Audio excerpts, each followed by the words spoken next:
نستغفره ونعوذ بالله من شرور أنفسنا ومن سيئات أعمالنا من يهده الله فلا مضل له ومن يضلل فلا هادي له وأشهد أن لا إله إلا الله وحده لا شريك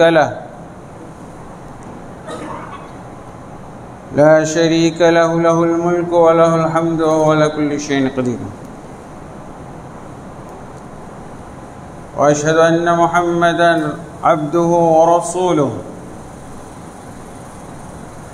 أما بعد فإن خير الحديث كتاب الله وخير الهدي هدي محمد صلى الله عليه وسلم وشر الأمور محدثاتها وكل محدثة بدعة وكل بدعة ضلالة وكل ضلالة في النار أما بعد فأعوذ بالله من الشيطان الرجيم وقاتلوا في سبيل الله الذين يقاتلونكم ولا تعتدوا إن الله لا يحب المعتدين وقال سبحانه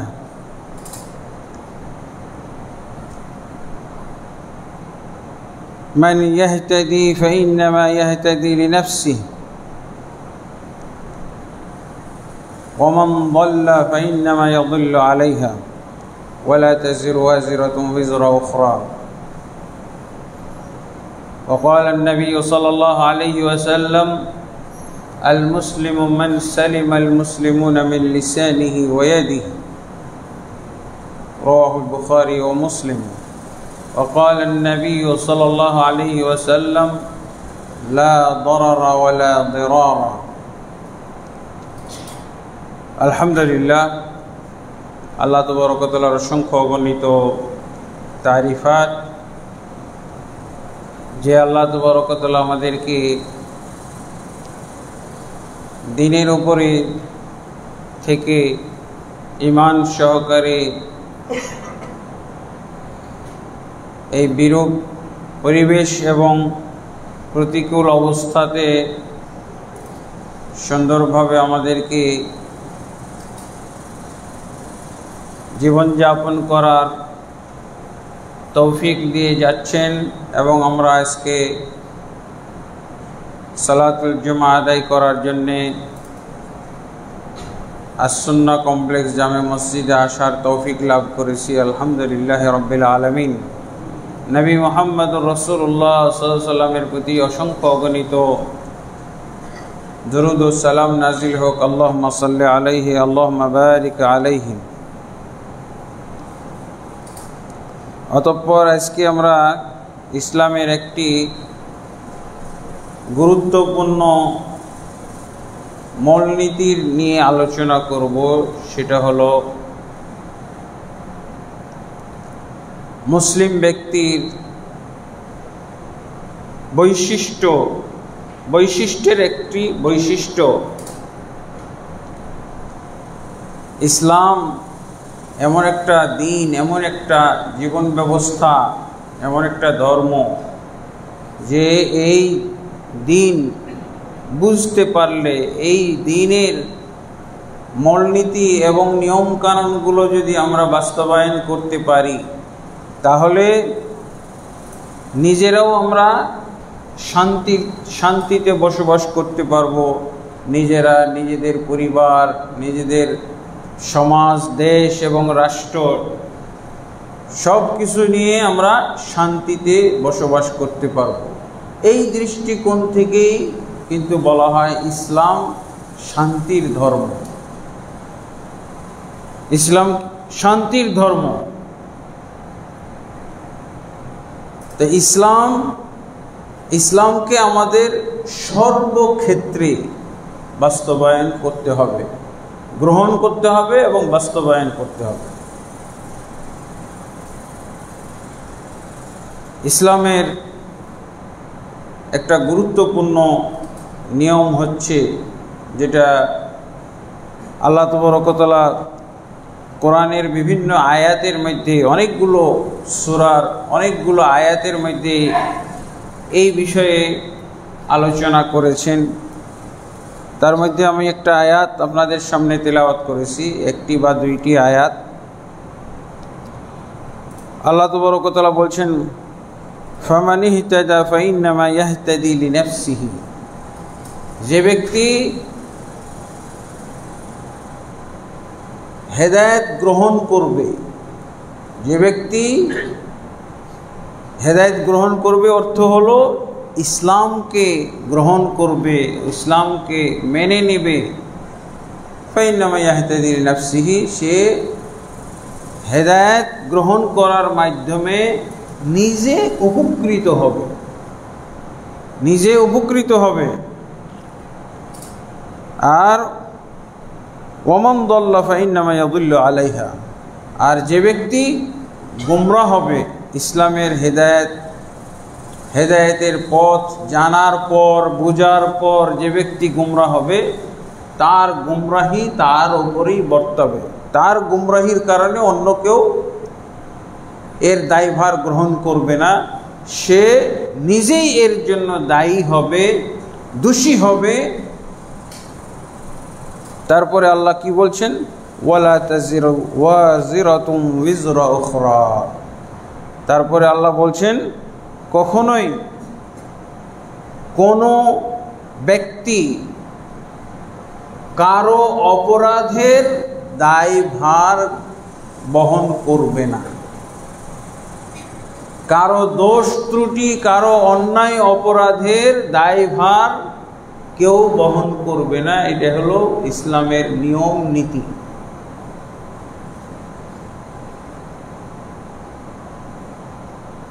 এবং এই মর্মে বহুত আয়াত আছে।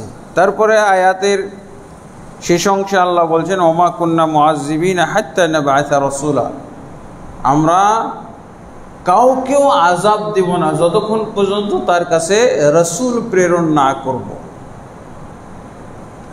এখানে বেশ কয়েকটা নিয়ম এসেছে, তার মধ্যে হয়তো আমরা বিশেষভাবে যেই নিয়ম বা মূলনীতিটার উপরে গুরুত্ব দান করব আজকে, সেটা হলো আল্লাহ কি বলছেন, যে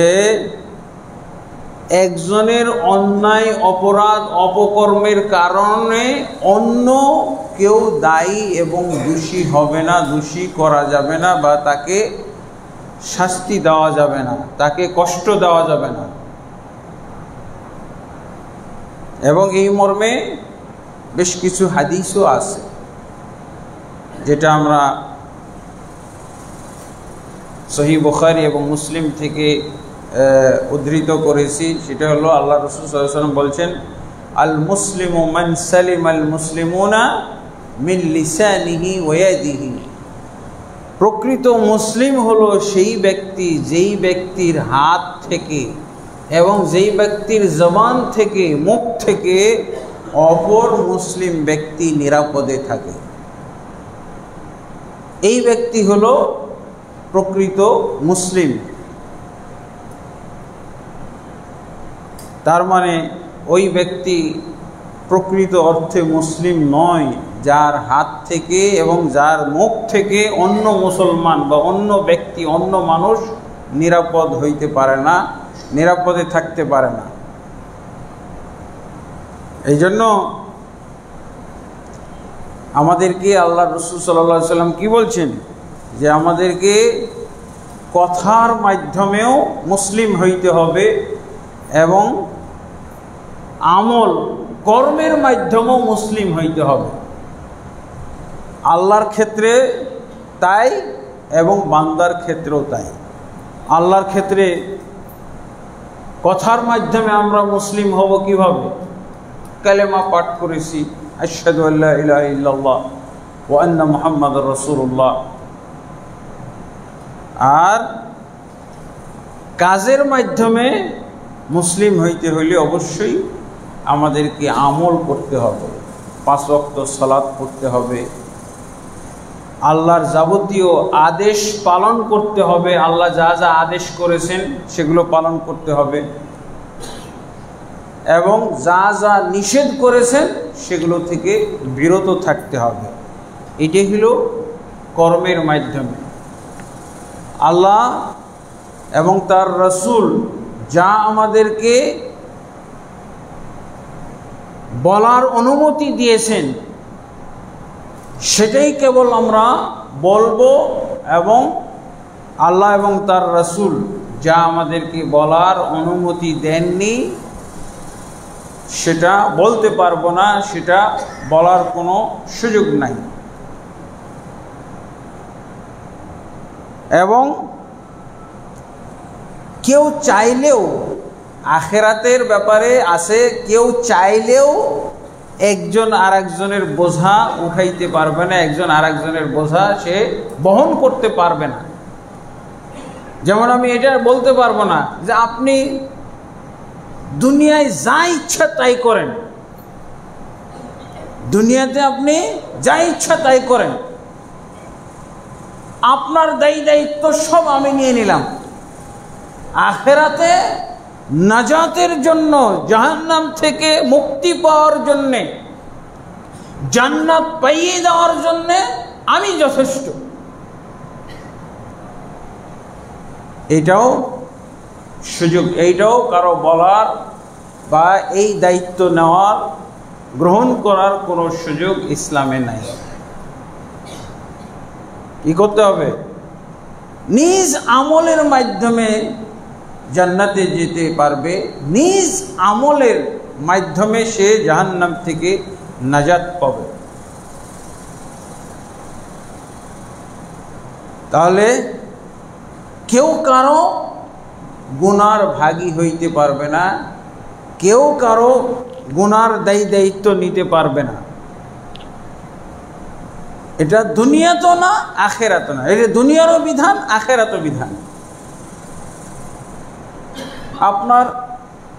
আপনি পিতা দোষ করেছেন, অপরাধ করেছেন, এর জন্য সন্তানরা দায়ী হবে না, সন্তানদেরকে দায়ী করা যাবে না, সন্তানদেরকে শাস্তি দেওয়া যাবে না।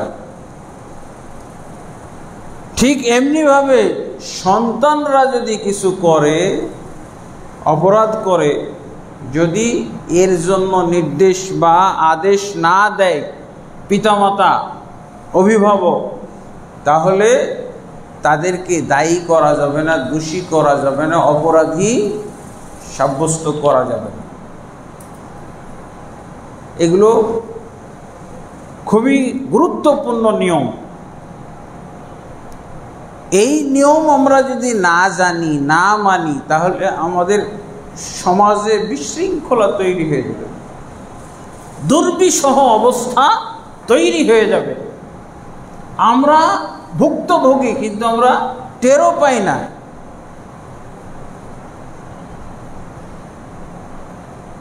ইসলামের মূলনীতি হলো যে একজন দোষ করেছে, সেই দোষের কারণে কাউকে শাস্তি দেওয়া যাবে না, কাউকে এই দোষের বোঝা অন্য কারোর উপরও চাপানো যাবে না। এই মর্মে বহু আয়াত কোরআনের মধ্যে পাওয়া যায়।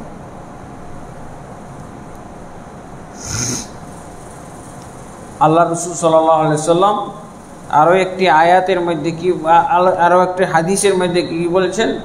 লা দরারা ওয়ালা দিরারা, খবরদার তোমরা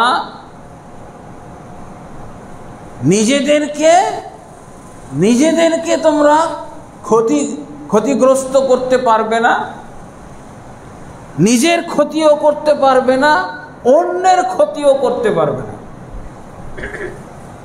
লা দরারার অর্থ হলো নিজের ক্ষতি করতে পারবে না, অন্যেরও ক্ষতি করতে পারবে না। আপনি যে মনে করবেন যে আমি আমার নিজের ক্ষতি করলে সমস্যা কি, হ্যাঁ, নিজে ক্ষতি করলে কি সমস্যা? আমি আমার শরীর, আমার মন, আমার সম্পদ, আমার বাড়ি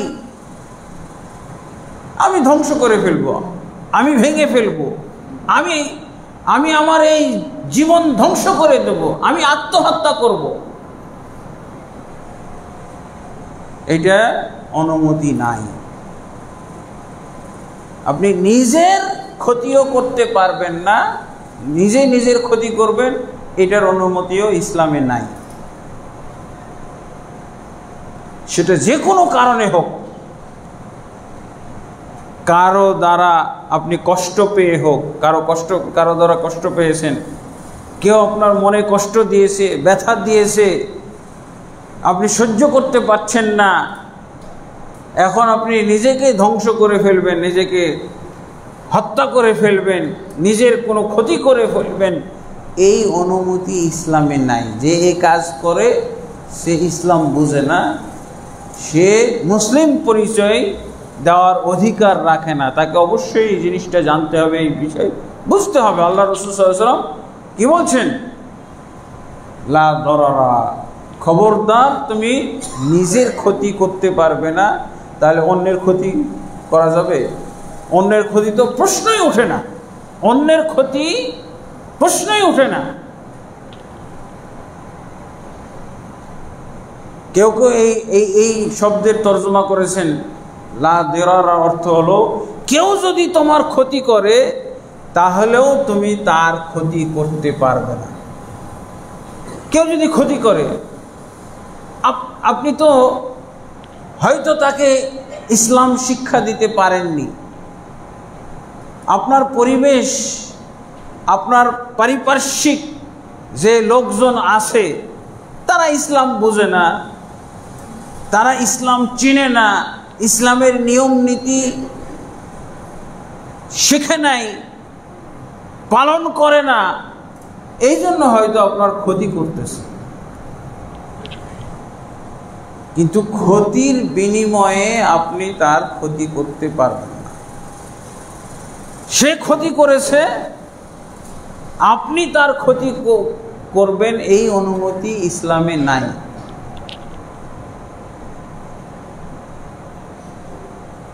তাহলে কি করবেন? সবর করতে হবে এবং তাকে বুঝাতে হবে আর সবর করতে হবে। এমনকি যুদ্ধের ব্যাপারও আল্লাহ বলে দিয়েছেন, ওয়াকাতিলু ফি সাবিলিল্লাহিল্লাযীনা ইউকাতিলুনাকুম, এবং তোমরা আল্লাহর রাস্তায় ওই লোকদের সাথে যুদ্ধ করো যারা তোমাদের সাথে যুদ্ধ করতে আসছে। যারা তোমাদের সাথে জিহাদ করতে এসেছে তাদের সাথে তোমরা জিহাদ করো। তাহলে কারা জিহাদ করতে আসে নাই? হয়তো নারীরা আসে নাই, শিশুরা আসে নাই, বাড়ি ঘরে যারা রয়ে গেছে তারা আসে নাই। এখন আপনি কি করবেন? আপনার সাথে যারা যুদ্ধ করতে এসেছে, এই যুদ্ধ তাদেরকেও মারবেন এবং তাদের শিশু, নারী, বৃদ্ধ, বয়স্ক, বাড়ি ঘরে যারা আছে, অসুস্থ, তাদেরকে গিয়েও মারবেন। আল্লাহ এটাকে কি বলছেন? লা তা'তাদু, খবরদার তোমরা সীমা লঙ্ঘন করো না, খবরদার তোমরা সীমা অতিক্রম করে যেও না। যারা যুদ্ধ করতে এসেছে তাদের সাথেই তোমাদের যুদ্ধ। লা তা'তাদু, খবরদার তোমরা সীমা লঙ্ঘন, সীমাতিক্রম করে যাবে না। অন্যথায় কি হবে? জিহাদ করেও কি হইতে পারে? আল্লাহর ক্রোধ ভাজন হয়ে যেতে পারো, আল্লাহর মহব্বত থেকে বঞ্চিত হয়ে যেতে পারো। আল্লাহ কি বলছেন? ইন্নাল্লাহা লা ইউহিব্বুল মু'তাদিন, নিশ্চয়ই আল্লাহ সীমা লঙ্ঘনকারীদেরকে পছন্দ করেন না। তাহলে মুজাহিদদেরকে, যারা জিহাদ করতেছে, যারা কেতাল করতেছে, সেই মুসলিমদেরকে আল্লাহ কি হুমকি দিয়ে দিলেন? কি হুমকি দিলেন? বলছেন যে এই ধরনের মুজাহিদদেরকে আল্লাহ পছন্দ করেন না, যারা জিহাদের ক্ষেত্রে সীমা লঙ্ঘন করে। যারা যুদ্ধ করতে এসেছে তাদের সাথে যুদ্ধ করো, তাদের সাথে তাদেরকে তোমরা হত্যা করতে পারো। তারা যেমন তোমাদেরকে হত্যা করে, তোমরাও তাদেরকে হত্যা করতে পারো। তোমাদেরকে যেমন তারা জখম করে, তোমরাও তাদেরকে জখম করতে পারো। তোমরা যেমন তোমাদেরকে যেমন তারা বন্দী করে, তোমরাও তাদেরকে বন্দী করতে পারো। কিন্তু ইতিদা করা যাবে না। ইতিদার আরেকটা অর্থ হইতে পারে যে কাউকে তোমরা হত্যার ক্ষেত্রে সীমা লঙ্ঘন করো না। খুশিয়ে খুশিয়ে হত্যা করা, তার চোখ উপড়ে ফেলা, তার কান কেটে ফেলা, তার শরীরের অঙ্গ প্রত্যঙ্গকে কেটে ফেলা, এটাও একটা সীমা লঙ্ঘন। এই সীমা লঙ্ঘন করা যাবে না। এমনি তো আল্লাহ রাসূল সাল্লাল্লাহু আলাইহি ওয়াসাল্লাম থেকে নিয়ম আছে, যারা জিহাদে বের হইতেন তাদেরকে কিছু নিয়ম কানুন দিয়ে দিতেন। আল্লাহ রাসূল সাল্লাল্লাহু আলাইহি ওয়াসাল্লাম মুসলিম মুজাহিদদেরকে নিয়ম কানুন দিয়ে দিতেন কি, যে তোমরা শত্রুদের সাথে, কাফেরদের সাথে, মুশরিকদের সাথে যুদ্ধ করতে যাচ্ছ, তোমরা এই নিয়মগুলো অবশ্যই ফলো করবে। কি নিয়ম? তোমরা শিশুদেরকে হত্যা করবে না, নারীদেরকে হত্যা করবে না, রোগী ব্যক্তিদেরকে, দুর্বলদেরকে হত্যা করবে না, যারা যুদ্ধ করতে আসে না, যারা যুদ্ধ করার উপযুক্ত না। তারপরে যাদেরকে তোমরা আয়ত্তে পেয়ে যাবে, যাদেরকে হত্যা করবে, যুদ্ধের মাঠে তো হতাহত হইতেই পারে, তাদেরকে তোমরা মুসলা করবে না। মুসলা অর্থ হলো তার অঙ্গ প্রত্যঙ্গ কেটে ফেলে, বিকৃত করে ফেলা, তার শরীরের বিকৃতি ঘটানো, এইটা করা যাবে না। বরং আল্লাহ রাসূল সাল্লাল্লাহু আলাইহি ওয়াসাল্লামের আরেক হাদিসে আছে, ওয়াইজা কাতালতুম ফাআহসিনুল কিতলাতা, যখন তোমরা কতল করবে, কাউকে হত্যা করবে, সুন্দরভাবে হত্যা করবে। তো ইহসানের সাথে হত্যা করবে। ইহসান, ইবাদতের ক্ষেত্রে ইহসান আছে, আর হত্যার ক্ষেত্রে ইহসান আছে। ইবাদতের ক্ষেত্রে ইহসান হলো এমনভাবে আল্লাহর ইবাদত করা যে আল্লাহকে দেখতে পাচ্ছি। কারণ আমি সালাতটা আল্লাহর জন্য পড়তেছি না, যেন আল্লাহ উপস্থিত আছেন। আমার সালাতটা তাকে দেখে দেখে করলে যেমন সুন্দর হইতে পারত, এইরকম সুন্দর করে ইবাদত করার নাম হলো ইহসান। মালিক, কাজের মালিক যদি উপস্থিত থাকে, তাহলে আপনার ফাঁকি দেওয়ার চিন্তাটা জাগবে, কাজের মধ্যে গড়িমসি হবে, অলসতা থাকবে, একেবারে পূর্ণ উদ্যমে কাজ করবেন, তাই না? মালিক উপস্থিত আছে। তা মালিক যদি উপস্থিত থাকে, তাহলে আপনার দুনিয়াবি কাজেও যেমন কোনো ফাঁকি ঝুঁকির কোনো সুযোগ নাই, ধোঁকাবাজির কোনো সুযোগ নাই, ছলচাতুরি কেউ গ্রহণ করে না, কাজের মালিক উপস্থিত। এই জন্য আল্লাহ রাসূল সাল্লাল্লাহু আলাইহি ওয়াসাল্লাম বলছেন যে ইসলাম পালনের ক্ষেত্রে ইহসানের দরকার। ইহসান কি? এমনভাবে আল্লাহর ইবাদত করছি যেন আল্লাহকে দেখতে পাচ্ছি। আল্লাহ আমার সামনে আছে। সামনে আছে বলতে আল্লাহকে সামনে দেখাটা প্রযোজ্য নয়, এমন ভাব নিয়ে, এমন অবস্থা নিয়ে, এমন মতিগতি নিয়ে আপনার ইবাদত করতে হবে যেন আল্লাহ স্বয়ং উপস্থিত আছে, আমি দেখতে পাচ্ছি। দেখতে পাইলে, মালিককে দেখতে পাইলে কেমন হয় ইবাদতটা, আমলটা, কাজটা, ওরকম হইতে হবে।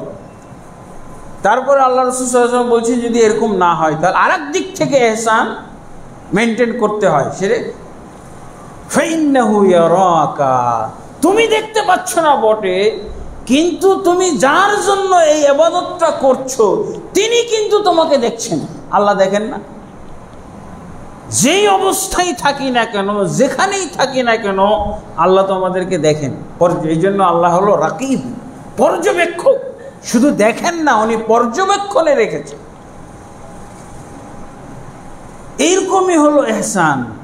ইহসান হলো, দেখছেন আল্লাহ রাসূল সাল্লাল্লাহু আলাইহি ওয়াসাল্লাম বলছেন, ওয়াইজা কাতালতুম ফাআহসিনুল কিতলাতা, যখন তোমরা কাউকে হত্যা করবে, অপরাধীকে হত্যা করবে, যুদ্ধের মাঠে কাফিরকে হত্যা করবে, ফাআহসিনু, ইহসান, তুমি ইহসান কার্যকর করো, ইহসান বাস্তবায়ন করো। যত তাড়াতাড়ি তার প্রাণটা বের হয়ে যায়।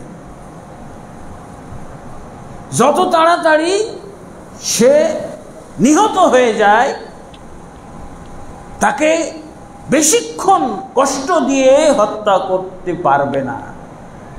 যত তাড়াতাড়ি তার জীবন চলে যায়, তার রূহটা বের হয়ে যায়, সেই ব্যবস্থা নিতে হবে। এই পর্যায়ে তো হলো জবাই করে ফেলা। হ্যাঁ, এটা ইসলামে কি আসছে? জবাই করে ফেললে তাড়াতাড়ি চলে যায়। এমনকি আমি পশু পাখি যে জবাই করব, গরু জবাই করব, খাসি জবাই করব, মুরগি জবাই করব, আপনার গবেষণা করতে হবে যে কিভাবে ইহসান কার্যকর করা যাবে। এটাও আল্লাহ রাসূল সাল্লাল্লাহু আলাইহি ওয়াসাল্লাম বলছেন, ওয়াইদা যাবাহতুম ফাআহসিনুয যিবহাতা, যখন তোমরা জবাই করবে, কোনো পশুকে জবাই করবে, হয়তো কারো মৃত্যুদণ্ড দিবে জবাইয়ের মাধ্যমে, ফাআহসিনুয যিবহাতা, আল্লাহ রাসূল সাল্লাল্লাহু আলাইহি ওয়াসাল্লাম বলছেন যে জবাই করার ক্ষেত্রে তোমরা ইহসান বাস্তবায়ন করো। যত তাড়াতাড়ি তার রূহটা চলে যেতে পারে সেই ব্যাপারে গবেষণা করো। ছুটিটা যেন ধারাল হয়। আল্লাহ রাসূল সাল্লাল্লাহু আলাইহি ওয়াসাল্লাম ধার দিয়ে নিতেন। একটা মুরগি জবাই করলে, একটা খাসি জবাই করলে সুন্দর করে ধার দিয়ে দিতেন ওই অস্ত্রতে, যাতে করে তাড়াতাড়ি জবাই হয়ে যায়। যদি তা না করা হয়, তা আল্লাহ তাবারক ওয়া তাআলা কি বলছেন? লা তা'তাদু, খবরদার তোমরা সীমা লঙ্ঘন করো না। ইন্নাল্লাহা লা ইউহিব্বুল মু'তাদিন, নিশ্চয়ই আল্লাহ তাবারক ওয়া তাআলা সীমা লঙ্ঘনকারীদেরকে পছন্দ করেন না। জিহাদের ক্ষেত্রে, জিহাদ যখন ফরজ হলো, জিহাদের আগে ফরজ হয় না, আগে অনুমোদন হয়েছিল, অনুমতি দেওয়া হয়েছিল যে তুমি জিহাদ করতেও পারো আর বাদ দিতেও পারো। যখন মদিনায় আল্লাহ রাসূল সাল্লাল্লাহু আলাইহি ওয়াসাল্লাম আসলেন, হিজরত করে আসলেন, আর মক্কাতে মুহাজির সাহাবীদের অনেক সম্পদ তারা রেখে চলে আসলো। অনেকে কিছুই নিয়ে আসতে পারেনি, অনেকের সম্পদ ছিনিয়ে নেওয়ার পর, অনেকের সম্পদ বাজেয়াপ্ত করার পর আপোষে তাকে মক্কা থেকে বের হইতে দিয়েছিল। যারা চুপে চুপে পালায় আসছে তারা তো পালিয়ে এসেছিল, আর যারা প্রকাশ্যে আসতে চেয়েছিল বা সম্পদ নিয়ে আসতে চেয়েছিল, তাদের কাছ থেকে সম্পদ রেখে দেওয়া হয়েছিল। শর্ত আরোপ করা হয়েছিল, তোমার জমি জায়গা বাড়ি ঘর যদি আমাদের জন্য, কাফেরদের জন্য লিখে দাও, তাহলে তোমাকে এই মক্কা থেকে বের হওয়ার অনুমতি দিব। এইভাবেও তারা শর্ত করে করে সম্পদ হাতিয়ে নিয়েছিল, সম্পদ বাজেয়াপ্ত করে নিয়েছিল। আর শারীরিক মানসিক নির্যাতন তো করেছে। প্রত্যেকের গায়ে মায়ের আঘাত, প্রত্যেকের গায়ে কি মারের আঘাত আছে। এই জন্য যখন মদিনায় চলে আসলেন, তখন উযিনা লিল্লাযিনা ইউকাতালুনা বিআন্নাহুম যুলিমু, সূরা হজ্জের এই 39 নম্বর আয়াত নাজিল হয়েছিল যে এখন অনুমতি দেওয়া হলো ওই লোকদেরকে যাদের বিআন্নাহুম যুলিমু, যাদের উপরে জুলুম করা হয়েছে, এরা শুধু ওই জালেমদের, মক্কার জালেমদের বিরুদ্ধে জিহাদ করতে পারবে। যারা জুলুম করে নাই তাদের বিরুদ্ধে করা যাবে না। আবু জেহেল করেছে, সবাই তো মাইরের শরিক হয় নাই, সবাই তো হত্যায় শরিক হয় নাই, সবাই কিন্তু নির্যাতন করে নাই। অনেকে নির্যাতন করেছে আর অনেকে নির্যাতন দেখেছে, দেখে কষ্ট পেয়েছে। হায় রে, আমার আত্মীয়, আমার সবংশীয়, আমার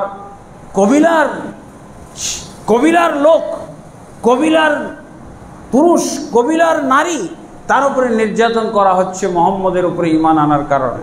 কষ্ট পেয়েছিল কিন্তু কিছু বলতে পারে নাই। যারা কষ্ট দিয়ে দিয়ে জুলুম করে করে তাদেরকে অতিষ্ঠ করেছিল, এদের ব্যাপারে বলা হয়েছে উযিনা লিল্লাযিনা ইউকাতালুন, অনুমতি দেওয়া হলো তাদের বিরুদ্ধে জিহাদ করার, তাদের বিরুদ্ধে লড়াই করার। কিন্তু যারা জুলুম করে নাই তাদের বিরুদ্ধে লড়াই করার অনুমতি দেওয়া হয় নাই। এই যে দ্বিতীয় পর্যায়ে যেটা বলা হলো, অনুমতির পর হলো ফরজ। ফরজ কিন্তু কি? ফরজ করা হইল যারা তোমাদের সাথে লড়াই করে তাদের সাথে শুধু তোমরা লড়াই করো, আর বিরুদ্ধাচরণ করো না। নিশ্চয়ই আল্লাহ বিরুদ্ধাচরণকারীদেরকে পছন্দ করেন না। এই যে ইসলামের নিয়ম নীতিমালা, আমি নিজের ক্ষতি করতে পারি না, আমি অপর ব্যক্তি, অপর মানুষেরও ক্ষতি করতে পারি না, এমনকি সে যদি আমার ক্ষতি করে তাও আমি তার ক্ষতি করব না। এটাই হলো ইসলামের নিয়ম নীতিমালা। রাসূলুল্লাহ সাল্লাল্লাহু আলাইহি ওয়াসাল্লামের প্রতি জুলুম নির্যাতন করা হয়েছে এবং আল্লাহ রাসূল সাল্লাল্লাহু আলাইহি ওয়াসাল্লাম একটা নিয়মই বলে দিয়েছিলেন। আল্লাহ রাসূল সাল্লাল্লাহু আলাইহি ওয়াসাল্লাম থেকে সহিহ বুখারী মুসলিমে হাদিস পাওয়া যায়, আয়েশা রাদিয়াল্লাহু আনহা বর্ণনা করেছেন, ইন্না রাসূলুল্লাহ সাল্লাল্লাহু আলাইহি ওয়াসাল্লাম লা ইয়ান্তাকিমু লিনাফসিহি। আল্লাহ রাসূল সাল্লাল্লাহু আলাইহি ওয়াসাল্লাম কখনো তিনি প্রতিশোধ নিতেন না। তার নিজের জন্য, নিজের উপরে, মুহাম্মদ সাল্লাল্লাহু আলাইহি ওয়াসাল্লামের উপরে যারা জুলুম নির্যাতন করেছিলেন, কেউ, এটা তার জীবনের আর কি নিয়ম ছিল, লা ইয়ান্তাকিমু লিনাফসিহি, তিনি কখনো নিজের প্রতিশোধ নিতেন না। তার উপরে জুলুম করেছে, তার হক নষ্ট করেছে, তার সম্পদ কেড়ে নিয়েছে, এই যে কত ধরনের জুলুম হইতে পারে। তার পরিবারের উপরে জুলুম করেছে, কন্যার উপরে জুলুম করেছে, স্ত্রীর উপরে জুলুম করেছে। আল্লাহ রাসূল সাল্লাল্লাহু আলাইহি ওয়াসাল্লাম কি করতেন? তার ব্যক্তির উপরে কোনো জুলুম নির্যাতন হলে আল্লাহ রাসূল সাল্লাল্লাহু আলাইহি ওয়াসাল্লাম এর প্রতিশোধ নিতেন না। তাহলে কি বোঝা গেল? আল্লাহ রাসূল এই হাদিস থেকে কি বোঝা? হাদিসে ভাষা হলো লা দিরারা, তার উপরে কেউ যদি জুলুমও করে তার বিরুদ্ধে জুলুম করা যাবে না। যদি সে জুলুম না করে, সে যদি তাকে মাফ করে দেয় এবং সে যদি জালেম হয়, তাহলে আল্লাহ তাবারক ওয়া তাআলা এইটার বিচার করবেন, দুনিয়াতেও বিচার করতে পারেন।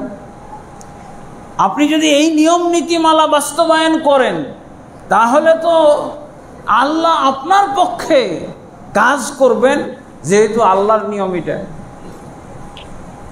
আল্লাহ রাসূল সাল্লাল্লাহু আলাইহি ওয়াসাল্লাম তাই তো মক্কা বিজয়ের দিন আল্লাহ রাসূল সাল্লাল্লাহু আলাইহি ওয়াসাল্লাম কী করেছিলেন? সবাইকে আমভাবে ক্ষমা করে দিয়েছেন, সবাইকে আমভাবে ক্ষমা করে দিয়েছেন। লা তাসরিবা আলাইকুমুল ইয়াউম। এবং কি বলেছেন? আমার নবুয়তি ভাই ইউসুফ যা করেছিলেন আজকে আমি তাই করব। নবুয়তি ভাই ইউসুফ আলাইহিস সালাম যা করেছিলেন, যা বলেছিলেন, সেটাই আমি আজকে বলবো। আমার প্রতি যারা কি বলে জুলুম করেছো, এই মক্কাবাসী, আমার সাহাবীদের উপরে জুলুম করেছো, তাদের সবার জন্য, সবার উদ্দেশ্যে ওই কথাটাই আমি উচ্চারণ করছি, যেই কথাটা ইউসুফ আলাইহিস সালাম উচ্চারণ করেছিলেন তার 11 ভাইয়ের উদ্দেশ্যে। কি বলেছেন? লা তাসরিবা আলাইকুমুল ইয়াউম। আজকের দিন আপনারা আমার প্রতি যে জুলুম করেছেন, যে অপরাধ সংগঠিত করেছেন, সেই অপরাধদের আমি কোনো প্রতিশোধ নিচ্ছি না, আপনাদেরকে সাধারণ ক্ষমা ঘোষণা করে দেন। আল্লাহু আকবার। এই জন্য তো তারা মানব কুলের মধ্যে শ্রেষ্ঠ, মানুষের মধ্যে শ্রেষ্ঠ মানুষ।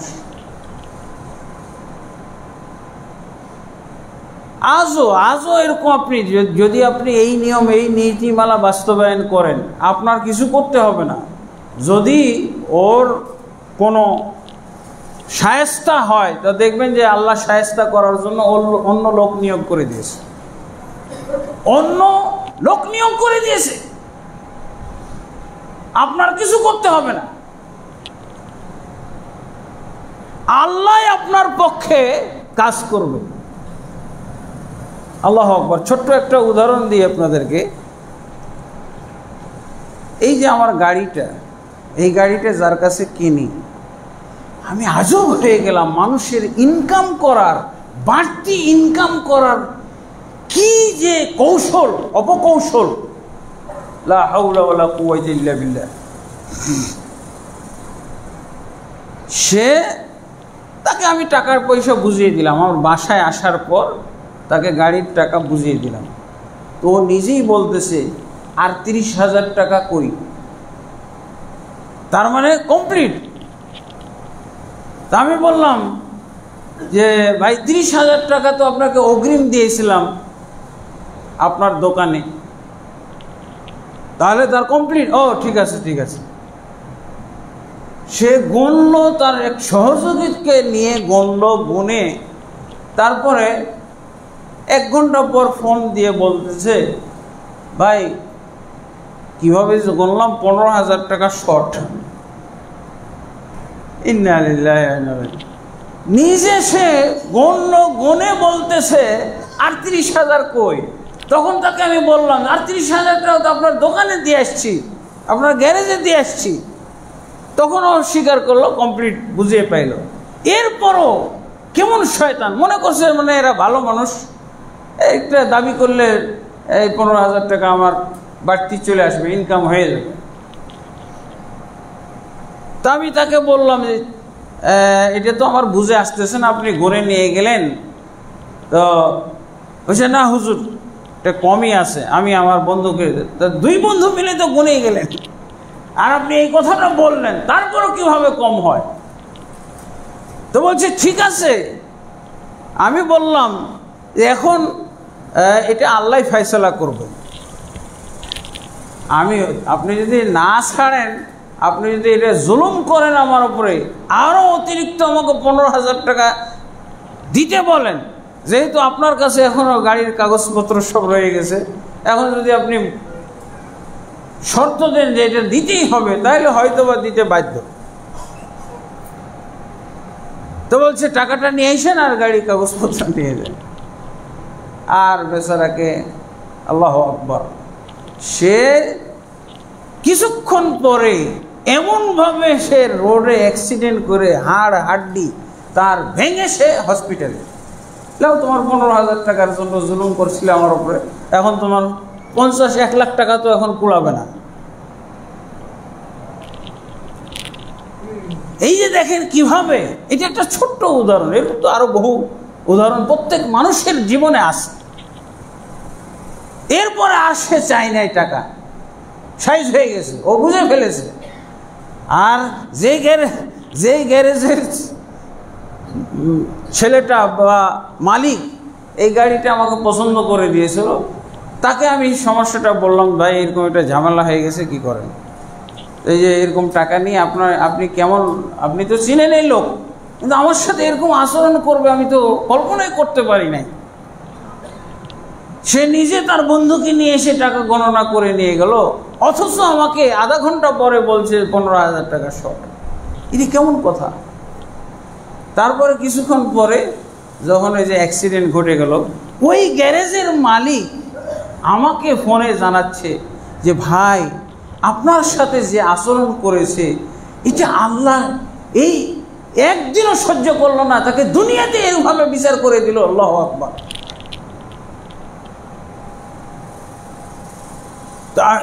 এরকম আপনি ইসলামের নিয়ম নীতিমালার উপরে থাকেন, আল্লাহ আপনি যেই বিচার চান, হয়তো বা দুনিয়া তো আল্লাহ সেই বিচার করে দিতে পারে, আর আখেরাতে তো আপনার জন্য আছেই, আখেরাতে আপনার জন্য জমা আছে। আজকে এই যে আমাদের সমাজে দেখা যায়, আমি সেই দিন আশুলিয়ার এইদিকে দেখলাম যে 2 দিন যাবত কি সব গাড়ির জ্যাম পড়ে আছে, মানুষ দুর্বিষহ অবস্থা, রোগী নিয়ে, শিশু বাচ্চা নিয়ে, মহিলা কত যে কষ্ট করতেছে গাড়ির মধ্যে পড়ে আছে। কেন? কিছু শ্রমিক গার্মেন্টসের মালিক তাদেরকে বেতন দেয় না, এজন্য চলে আসে গাড়ি ঘোড়া এবং সাধারণ মানুষকে কষ্ট দেওয়ার জন্য। এটা কি নিয়ম ভাই? এটা পশুত্ব, এগুলো হলো পশুর নিয়ম, এগুলো কোনো মানুষের নিয়মের মধ্যে পড়ে? এটা নাকি আবার কি বলে, এই ধরনের কাজ করা নাকি গণতান্ত্রিক অধিকার। ইন্না লিল্লাহ। তো গণতান্ত্রিক অধিকার এটা হইতে পারে? তাহলে বুঝেন, সব দিক দিয়ে যদি এটা গণতান্ত্রিক নিয়ম হয়ে থাকে, তাহলে এই নিয়ম তো পশুদের নিয়ম হইতে, এই নিয়ম তো মানুষের নিয়ম হইতে পারে না। আমরা এতক্ষণ যেগুলো বলছিলাম এগুলো হলো ইসলামের নিয়ম। গণতন্ত্রের নামে যা করা হয়, এই যে ভাঙচুর, হরতাল, অবরোধ, এগুলো কি? এগুলো আপনি কাকে কষ্ট দিচ্ছেন? কে দোষী আর কাকে আপনি কষ্ট দিচ্ছেন? এটা কি মুসলমানের দেশ? এটা কি 85% বা 95% মুসলমানের দেশ? তো এই নিয়মগুলো গেল কোথায়? আল্লাহ রাসূল সাল্লাল্লাহু আলাইহি ওয়াসাল্লাম যে বলছেন, আল মুসলিমু মান সালিম আল মুসলিমুনা মিন লিসানি ওয়া ইয়াদি, প্রকৃত মুসলিম হলো সেই ব্যক্তি যেই ব্যক্তির হাত থেকে এবং তার জবান মুখ থেকে অন্য মুসলমান নিরাপদে থাকে। কোথায় নিরাপদ? এক মুসলমান আর এক মুসলমান কষ্ট দেওয়াটাই তার টার্গেট, কষ্ট দেওয়াটাই তার হলো তার নিজের স্বার্থে, ব্যক্তি স্বার্থে সে অপর মুসলমানকে কষ্ট দিচ্ছে। এই যে কোরআনের আয়াত, এই যে হাদিস, এগুলো মানবে কারা? এগুলো বিধর্মীরা মানবে না মুসলমানকে মানতে হবে? আমরা বুঝিও না যে ইসলামের কোন নিয়ম নীতিমালার সাথে সাংঘর্ষিক হচ্ছে আমাদের এই কার্যক্রমগুলো। এই নিয়ম কখনোই ইসলামের নিয়ম না, মুসলমানের নিয়ম না। আর যদি এটা গণতন্ত্রের দোহাই দিয়ে এগুলোকে যদি আমরা বৈধ করতে চাই, তাহলে অবশ্যই এটাই যথেষ্ট, এই আচরণগুলোই যথেষ্ট গণতন্ত্র ইসলাম বিরোধী এবং হারাম হওয়ার জন্য। গণতন্ত্রের অজুহাতে যদি এগুলো আমরা করে থাকি, যেগুলো গণতান্ত্রিক নিয়মের মধ্যে, তাহলে এটাকে আমরা পশুর নিয়ম, এগুলোকে আমরা অবশ্যই কোনো মানুষের নিয়ম বলতে পারি না। সাধারণ মানুষের নিয়মের মধ্যেও পড়ে না, মনুষ্যত্বের মধ্যে পড়ে না, মানবিকতা বিরোধী এইসব কার্যক্রম এগুলো হইতে পারে না। কিভাবে নির্লজ্জর মতো বলতেছে আমরা বেতন পাচ্ছি না, এই জন্য আমরা গাড়ি ঘোড়া বন্ধ করে দিয়েছি। সি সি সি সি সি, তুমি ধ্বংস হয়ে যাও, তুমি মরে যাও, তুমি একেবারে নিশ্চিহ্ন হয়ে যাও, এতে ইসলামের কোনো যায় আসে না। তুমি অপরকে কষ্ট দিতে পারো না। এবং যারা মালিক, তাদের জন্য তো ইসলামের নিয়ম নীতিমালা আছে, তাই না? আল্লাহ রাসূল সাল্লাল্লাহু আলাইহি ওয়াসাল্লাম কি বলছেন? আতুল আজিরা উজরাতাহু ক্বাবলা আন ইয়াজিফা আরাকুহু। আল্লাহ রাসূল সাল্লাল্লাহু আলাইহি ওয়াসাল্লাম যারা কাজের মালিক, যারা কি বলে ফ্যাক্টরির মালিক, কলকারখানার মালিক, তাদের উদ্দেশ্যে তো আল্লাহ রাসূল সাল্লাল্লাহু আলাইহি ওয়াসাল্লাম বলে দিয়েছেন যে তোমরা শ্রমিকদেরকে তাদের পারিশ্রমিক দিয়ে দাও, তাদের শ্রমের বিনিময় দিয়ে দাও তার শরীরের ঘাম শুকানোর আগে, শরীরের ঘাম শুকানোর আগে। এখন সেই কলকারখানার মালিকরা, সেই ফ্যাক্টরির মালিকরা, সেই গার্মেন্টসের মালিকরা অবশ্যই তারা এই 95% মুসলিমের যদি অন্তর্ভুক্ত হইত, তাহলে তারা অবশ্যই ইসলামের এই নিয়ম নীতি বাস্তবায়ন করত। এখন তারা যদি এই ইসলামের নিয়ম নীতি এইটা বাস্তবায়ন না করে, তা এর জন্য কিন্তু এটা আমার জন্য বৈধ নয়, এই শ্রমিকদের জন্য এটা বৈধ নয় যে তারা রাস্তায় এসে বেতন চাইবে। ড্রাইভারের কাছে কিসের বেতন? প্যাসেঞ্জারদের কাছে কিসের বেতন চাও তুমি? এই যে 2 দিন যাবৎ গাড়িগুলোকে আটকে রেখে দিয়েছো, এই গাড়িগুলোকে আটকে রেখে দিয়ে তুমি কিসের বেতন চাও?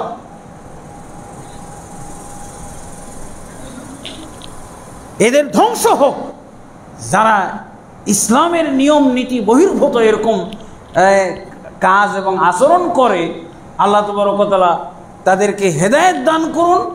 আর যদি তারা ইসলামের নিয়ম না মানবে, ইসলামের নিয়মে তারা যদি ফিরে না আসে, তাহলে আল্লাহ তাদেরকে ধ্বংস করবে। এগুলো পশুর দরকার নাই, এসব পশুত্বের দরকার নাই। পশু সুলভ আচরণ করবে, এরা পশু প্রাণীর মতো, যাদের শুধু টার্গেট হলো খাও দাও ফুর্তি করো, বাস শেষ। কাউকে কষ্ট দেওয়া যাবে না। একজনের দোষে আর একজনকে কষ্ট দেওয়া, একজনের কারণে আর একজনের থেকে প্রতিশোধ গ্রহণ করা, এটা ইসলামের মধ্যে নাই।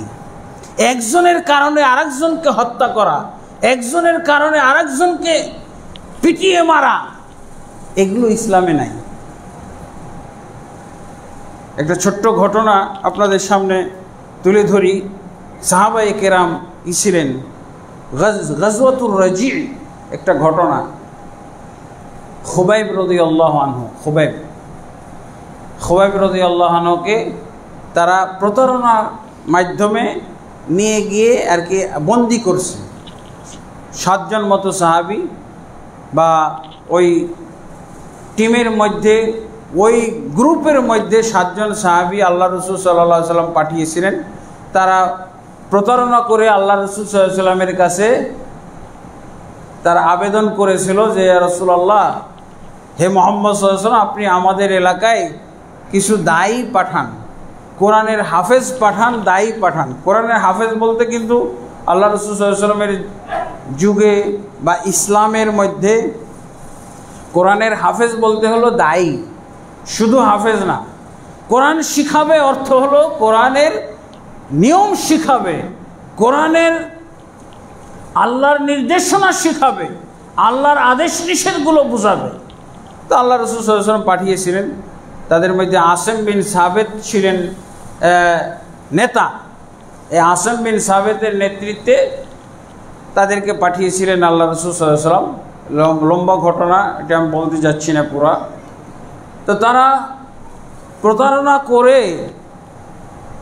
নিয়ে গেছিল, মিথ্যা কথা বলে নিয়ে গেছিল। আসলে উদ্দেশ্য ছিল আল্লাহ রাসূল সাল্লাল্লাহু আলাইহি ওয়াসাল্লাম কিছু ভালো ভালো সাহাবীকে এরকম মিথ্যা কথা বলে নিয়ে যেয়ে হত্যা করবে। আমাদের দেশে তো সিন্নি জামাত আছে, খালি সিন্নি খায় আর জিলাপি খায়, ওদের ইবাদতই এইটা। ওরা বলে রাসূল সাল্লাল্লাহু আলাইহি ওয়াসাল্লাম সব গায়েব জানতেন, গায়েব।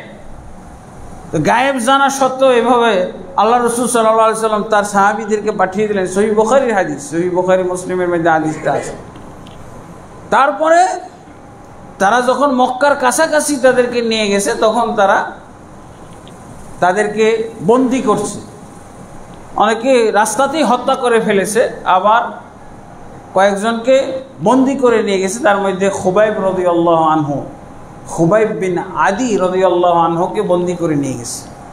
মক্কাতে বন্দি করে রাখা হয়েছিল এক বাড়িতে। তো ওই বাড়িতে রাখা হয়েছে, তার ব্যাপারে তো সিদ্ধান্ত উনি জেনে গেছেন, সিদ্ধান্তটা জেনে গেছে। যাদেরকে রাস্তায় হত্যা করে ফেলেছে, অপরিকল্পিতভাবে হত্যা করেছে। আর খুবাইব রাদিয়াল্লাহু আনহুকে পরিকল্পিত হত্যা করার জন্য মক্কাতে নিয়ে বেঁধে রাখা হয়েছে এক বাড়িতে। মাউইয়া নামক এক মহিলা বাড়িতে তাকে বন্দি করে রাখা হয়েছিল। তো ওখানে বেশ কিছু মুজিজা বা কেরামত দেখা গেছিল। খুবাইব রাদিয়াল্লাহু আনহুর কাছে তাজা তাজা আঙ্গুর আসতো, খেজুর, আঙ্গুর, এগুলো দেখতো। ওই মহিলা গেটের ফাঁক দিয়ে দেখতে পাইতো, জানি এটা মৌসুম না, কিন্তু এরকম তাজা তাজা আঙ্গুর তার কাছে কোথা থেকে আসে। আল্লাহু আকবার। তাকে তো খাবারেরও কষ্ট তারা দিয়েছিল, খাবার খাইতে দিত না তেমন। তারপরে উনি দেখেছে, ওই মহিলা দেখেছে। অবশ্য ওই মহিলা পরবর্তীতে ইসলাম গ্রহণ করেছিল। মহিলা তার প্রতি দরদি ছিল, তার আচরণ দেখে, তার আচার ব্যবহার দেখে অভিভূত। এবং পরবর্তীতে সে ইসলাম গ্রহণ করেছে। অনেকেই ইসলাম গ্রহণ করার কারণই ছিল এই খুবাইব রাদিয়াল্লাহু আনহুর আচার আচরণ, তারা প্রত্যক্ষ করেছিল। তো খুবাইব রাদিয়াল্লাহু আনহুর তাকে শুলে চড়িয়ে হত্যা করা হবে, শুলে চড়িয়ে হত্যা করা হবে। তো যখন সে অনুরোধ করেছিল যে আমাকে যখন হত্যার দিন ঘনিয়ে আসবে বা সময় কাছে আসবে, আমাকে যেন একটু জানানো হয়, আমি যেন জানতে পারি, হঠাৎ করে না। তো ওনাকে জানানো হলো যে আজকে হত্যা করা হবে। যাই হোক, তো উনি কি বলে খুর চেয়ে নিলেন, লোম গোপ এগুলো পরিষ্কার করার জন্য তিনি খুর চেয়ে নিলেন। তো ওই মহিলা একটা বাচ্চাকে দিয়ে খুর বা ব্লেড পাঠাই দিলেন। সে চাইছে এবং তার প্রতি যেহেতু এমনি দরদি, যদিও তাকে মুক্ত করার কোনো ক্ষমতা নাই, সে তখন মুসলমান হয় নাই, কিন্তু তার প্রতি একটা দরদ অনুভব করছে, সে যা চাই তাকে দিচ্ছে আর কি। তো ব্লেডটা পাঠিয়ে দিল যাতে করে মৃত্যুর আগে সে পরিষ্কার পরিচ্ছন্ন হয়ে অনাকাঙ্ক্ষিত লোমটম পরিষ্কার করে যাতে সে মৃত্যুবরণ, শাহাদাত বরণ করতে পারে, এই ছিল তার উদ্দেশ্য। তো ওই মহিলা এটা চিন্তায় চেয়েছে, বাস দিয়ে পাঠিয়ে দিয়েছে, একটা শিশুর হাতে দিয়ে পাঠিয়েছে। তো ওই শিশুটা তার থেকে ব্লেডটা গ্রহণ করে শিশুটাকে তার কোলে বসিয়ে আদর করতেছে। খুবাইব রাদিয়াল্লাহু আনহু কোলে বসিয়ে আদর করতেছে বাচ্চাটাকে। আর এই মহিলা তো খুবই আতঙ্কিত, হাই সর্বনাশ, ও তো জানে যে তাকে মৃত্যুদণ্ড দেওয়া হবে। এখন যদি আমার এই বাচ্চাটাকে যদি হত্যা করে ফেলে, আমি তো মরব। তো তাদের একটা বাচ্চা যেহেতু আমার কোলে এখন এবং আমার হাতে ব্লেড, তাকে আমি হত্যা করি। এই মহিলার বিচলিত অবস্থা দেখে খুবাইব রাদিয়াল্লাহু বলছেন, বুঝে ফেলেছেন কেন তার বিচলিত অবস্থা, সে কি যে করবে। তখন উনি নিজেই বললেন, দেখো তুমি কি তোমার বাচ্চা নিয়ে খুব আতঙ্কিত, বিচলিত? তোমার বাচ্চা নিরপরাধ, তোমার বাচ্চা কোনো দোষী না, সে তো কোনো অপরাধী না, সে তো মাসুম, সে তো আদর পাওয়ার উপযুক্ত। আমি তাকে আদরই দিচ্ছি, আদর করছি। আমি আমার পরিবার পরিজন, আমার সন্তানাদি থেকে আমি বিচ্ছিন্ন। আমি একে আদর করে একটু স্মৃতি চারণ করছি, আমি একটু শান্তি গ্রহণ করছি, এর তো কোনো দোষ নাই। তুমি এর ব্যাপারে কোনো টেনশন, কোনো চিন্তা করো না। তাকে শুধু আদরই করলেন। আল্লাহু আকবার। এই হলো তাকে যারা এভাবে গ্রেপ্তার করে নিয়ে এসেছে, যারা জুলুম করতেছে তারা দায়ী, কিন্তু এই মাসুম বাচ্চা কি দায়ী নাকি? অথচ আমাদের সমাজে প্রতিশোধের জন্য মাসুম বাচ্চাকেও হত্যা করা হয়। এই যে 1000-1500 ছাত্র মারা গেল, এর মধ্যে মাসুম বাচ্চাগুলো মারা গেছে না? কিসের জন্য মারা গেছে? তাও প্রতিশোধের জন্য না, মজা করার জন্য। একদিকে বলা যেতে পারে মজা করার জন্য, ক্ষমতা টিকিয়ে রাখার জন্য, তার অন্যায় অপকর্মগুলো চালিয়ে যাওয়ার জন্য, অন্যায় অপকর্ম চালিয়ে যেতে এরা বাধা দিচ্ছে, এই জন্য বাধামুক্ত করার জন্য শিশু পর্যন্ত হত্যা করেছে। এই তো কয়েকদিন আগের কথা না? তাও অস্ত্র শস্ত্র দিয়ে, নিরপরাধ নিরস্ত্র, অথচ তাদেরকে গুলি করে হত্যা করা হয়েছে, অস্ত্র দিয়ে, মারণাস্ত্র দিয়ে হত্যা করা হয়েছে। এখনো শুধু এখানেই না, এটা তো একটা যুদ্ধ, যুদ্ধের পরিবেশের মতো অবস্থা। এমনকি বাড়ি থেকে নিয়ে হত্যা করা হচ্ছে। প্রতিবেশীর সাথে আমার বিরোধ, প্রতিবেশীর মাসুম বাচ্চাকে হত্যা করে ফেলছে। একটা ঘটনা শুনলাম, আমার ছেলেই বলতেছে যে আমার শ্বশুর বাড়ির পাশে প্রতিবেশী প্রতিবেশী তার শিশু বাচ্চা, একটাই মাত্র ছোট্ট বাচ্চা, খুব আদর করে, একটাই পুত্র সন্তান, খুব আদর করে তাকে ভালো ভালো পোশাক পরায়, খেলনা কিনে দেয়, সাইকেল কিনে দেয়। পাশের প্রতিবেশী এটা সহ্য করতে পারতেছে না, কারণ দিতে পারতেছে না। তার হয়তো এরকম সম্পদ নাই অথবা মানসিকতা নাই, তার সন্তানদেরকে সে দিতে পারছে না। আর এর সন্তানরা এই বাচ্চা এত আনন্দে, এত ফুর্তিতে এবং এত সে খেলনার আইটেম এবং সব জিনিসপত্র পাচ্ছে, এগুলো দেখে সে হিংসায় কি করেছে, বাচ্চাটাকে হত্যাই করে ফেলেছে।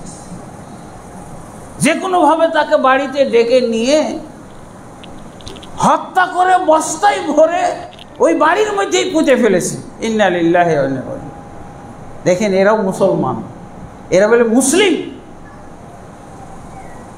নিরপরাধ, কোনো দোষ করেনি, কোনো সমস্যা নাই, শুধুমাত্র সে তার পিতামাতা থেকে এত আদর পাচ্ছে।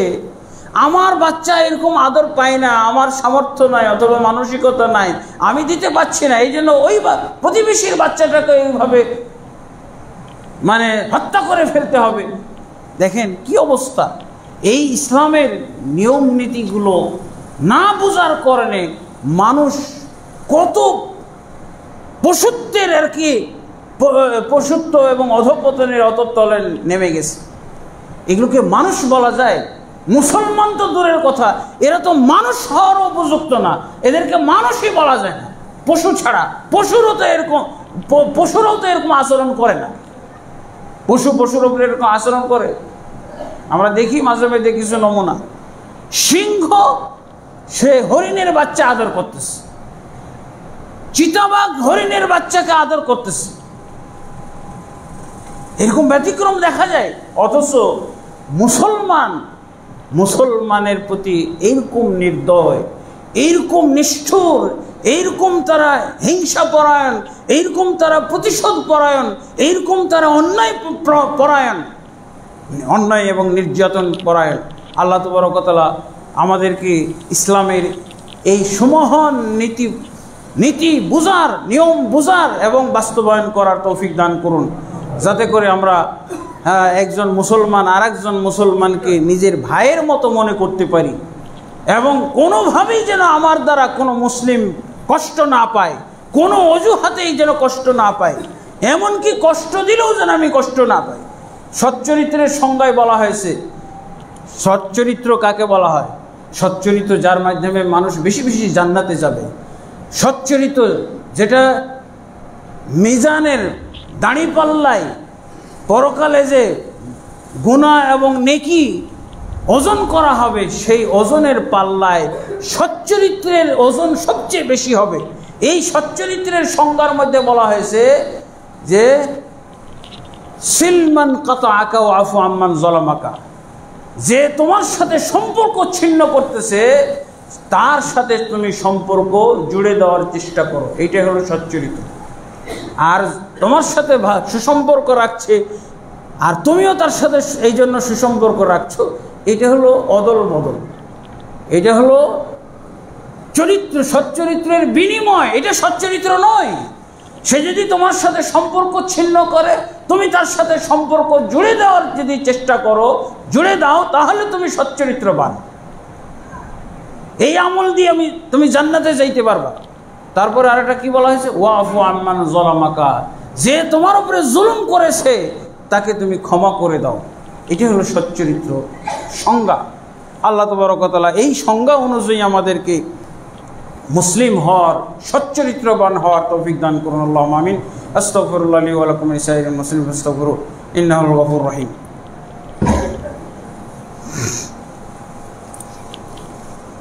আলহামদুলিল্লাহি রাব্বিল আলামিন, ওয়াসসালাতু ওয়াসসালামু আলা আশরাফিল আমবিয়া'i ওয়াল মুরসালিন নবিয়িনা মুহাম্মদ ওয়া আলা আলিহি ওয়া সাহবিহি আজমাইন, আম্মা বা'দ। ফাআউযু বিল্লাহি মিনাশ শাইতানির